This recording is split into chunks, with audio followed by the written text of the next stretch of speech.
Le novità sono che ovviamente, essendo la terza edizione, andiamo sempre a migliorarci, sia come qualità dei partecipanti, dei buyers, sia sotto l'aspetto logistico.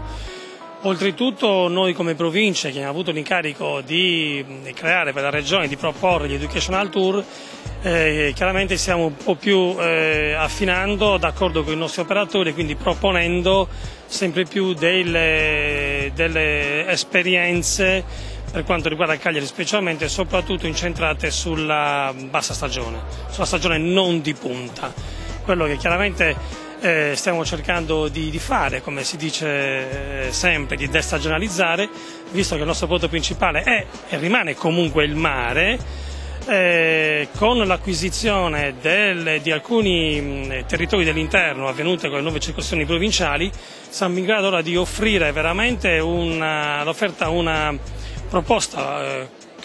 completa dal punto di vista turistico, quindi non solo il mare, ma zone interne, ma gastronomia, ma congressi, ma sport, quindi tutta una serie di esperienze, di proposte che ci consentono di destagionalizzare. I primi dati del primo trimestre di quest'anno rispetto allo stesso periodo dell'anno scorso ci danno già un incremento delle presenze fra il 20 e il 22%. Oggi poter porre la Sardegna come una meta di incontro, di workshop, questa è solo la terza edizione e ovviamente andando avanti sarà sempre un appuntamento più importante. Questo è